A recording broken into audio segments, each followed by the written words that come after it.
Oke, sekarang kita akan belajar mengenai sistem informasi geografis. Ya.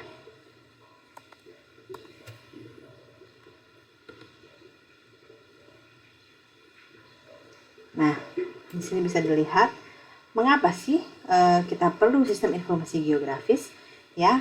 Jadi sebenarnya merupakan antisipasi dari kelemahan peta analog. Kalau selama ini peta analog itu yang peta konvensional ya, yang ada hanya di dalam kertas dan tidak disimpan dalam bentuk digital. Kemudian memperlihatkan representasi fitur di dunia nyata dalam bentuk digital sehingga dapat diubah ke peta analog dan dapat disesuaikan kebutuhan fiturnya dengan masalah yang ada. Ini analog ya, bukan D ya. Kemudian menyediakan bentuk digital dunia nyata untuk manajemen operasional, pengambilan keputusan dan ilmu pengetahuan.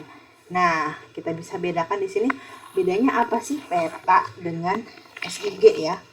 Kalau yang disebut dengan peta itu kan dia statis ya. Kalau SIG dia statis dan dinamis, bisa dua-duanya. Kemudian kalau peta dia proses updatingnya mahal, kalau SIG proses updatingnya murah. Kemudian peta itu rigid, kalau SIG itu fleksibel, dia diskrit ya. Kalau peta lembar per lembar, kalau SIG continue dan yang perlu saja. Kemudian analisis dan modeling secara langsung tidak mungkin untuk peta, sedangkan SIG dia mungkin.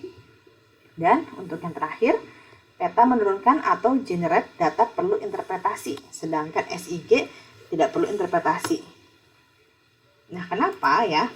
Nah, karena SIG itu adalah singkatan umum dari Sistem Informasi Geografis atau dalam bahasa Inggrisnya Geographic Information System atau GIS. Nah, dipakai untuk memberikan informasi geografis, yaitu yang pertama informasi tentang di mana lokasi suatu di muka bumi itu. Kemudian yang kedua adalah pengetahuan tentang apa yang ada di suatu lokasi. Apabila kita merujuk di sini, ada satu titik gitu ya, atau Indonesia gitu, dalam bentuk poligon, di mana Indonesia dia punya koordinat. Ini data spasial biasanya orang sebutnya. Data keuangan. Kemudian negara apakah ini? Ini merupakan informasi atau data atribut. Dia adalah Indonesia. Nah, ini kalau di SIG itu menyatu. Jadi begitu kita klik di sini gitu ya, sangat possible gitu ya, kita bisa tahu bahwa di sini koordinatnya berapa dan negara apa. Kita klik lagi di sini ya, kita bisa keluar lagi nanti.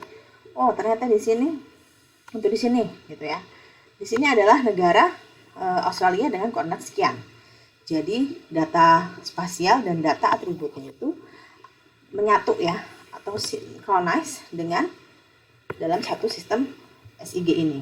Nah, secara umum digunakan untuk merepresentasikan real world atau dunia nyata, dan maksud SIG ini adalah mengizinkan unsur geografis dalam arti lokasi nyatanya untuk direpresentasikan secara digital sehingga dapat ditampilkan dalam bentuk peta analog.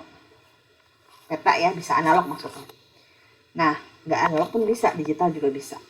Menyediakan representasi digital real world untuk dipakai dalam operasi manajemen, pengambilan keputusan, dan pengetahuan.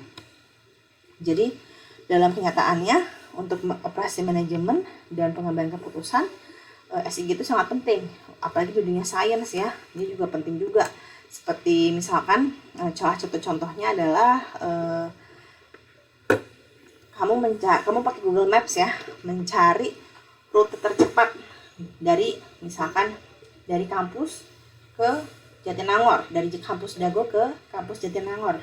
Lewat mana? Nah, itu menggunakan sistem informasi geografis. Jadi dia dari data-data tersebut, ya data berupa data spasial, ya berupa jalan, terus kemudian panjangnya, juga informasi lainnya atau data lainnya, data atribut pendukung lainnya berupa titik kemacetan ya, kepadatan kendaraan gitu ya, dan kecepatannya.